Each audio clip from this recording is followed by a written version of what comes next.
ഇന്നത്തെ വചനത്തിൽ പീഡാനുഭവത്തെക്കുറിച്ചുള്ള കർത്താവിൻ്റെ മൂന്നാമത്തെ പ്രവചനമാണ് നമ്മൾ വായിച്ചു കേൾക്കുക.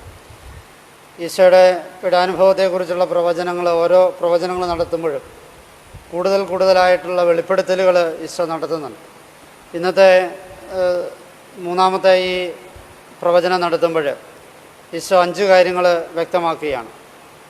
വിജാതിയർക്ക് ഏൽപ്പിച്ചു കൊടുക്കപ്പെടും, അവർ അവനെ പരിഹസിക്കും, അപമാനിക്കും, തുപ്പും, വധിക്കും, അവസാനം ഉയർത്തെഴുന്നേൽക്കും. ഇത്രയും കാര്യങ്ങൾ ഇന്നത്തെ ഈ വചനഭാഗത്ത് പറയുന്നുണ്ട്. ഇതിൻ്റെ അകത്ത് 2 നേരത്തെ പലയിടത്തായിട്ട് പറഞ്ഞിട്ടുള്ളതാണ്.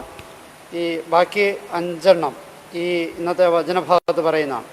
ഇതൊക്കെയും നമ്മുടെ ജീവിതത്തിൽ നേരിട്ടും അല്ലാതെയൊക്കെ അനുഭവപ്പെടുന്ന യാഥാർത്ഥ്യങ്ങളാണ്. പരിഹസിക്കപ്പെടുക, അപമാനിക്കപ്പെടുക, പ്രഹരിക്കപ്പെടുക, ഇതൊക്കെ വധിക്കുക എന്ന് വെച്ചാൽ ശാരീരികമായ വധം എന്നതിനപ്പുറത്തേക്ക് നമ്മുടെ സൽപ്പേരിൻ്റെ വധങ്ങൾ, അല്ലെങ്കിൽ നമ്മുടെ മറ്റേതെങ്കിലും തരത്തിലുള്ള വ്യക്തിത്വത്തിൻ്റെ നാശങ്ങളൊക്കെ വരുത്തുമ്പോഴും അതിൻ്റെ ചെറിയ അനുഭവങ്ങളിലൂടെ കടന്നു പോകുന്നവരാണ്. ഈ നോമ്പുകാലത്ത് ഇതിനൊക്കെ അപ്പുറത്തേക്ക് ഉത്ഥാനത്തിൻ്റെ പ്രതീക്ഷയാണ് നമ്മളെ നയിക്കപ്പെടേണ്ടത്.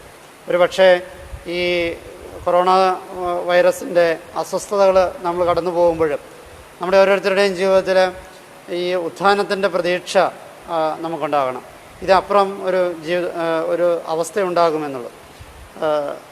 ഈ ലോകത്തിൽ നമ്മൾ കാണുന്ന ഓരോ കാര്യം, ഒരു കയറ്റമുണ്ടെങ്കിൽ അതിനൊരു ഇറക്കമുണ്ടാകുമെന്നും ഒരു മഴയുണ്ടെങ്കിൽ അതിനൊരു തോർച്ചയുണ്ടാകുമെന്നും ഒക്കെ നമ്മൾ ഈ പ്രപഞ്ചത്തിൽ നിന്ന് പഠിക്കുന്നുണ്ടെങ്കിൽ തീർച്ചയായിട്ടും ജീവിതത്തിൻ്റെ പാഠം ഇത് തന്നെയാണ്. ഏതൊരു പീഡാസഹനങ്ങൾക്കും മരണങ്ങൾക്കുമൊക്കെ ശേഷം അതിൻ്റേതായ ഉത്ഥാനം ഉണ്ടാകുമെന്ന്.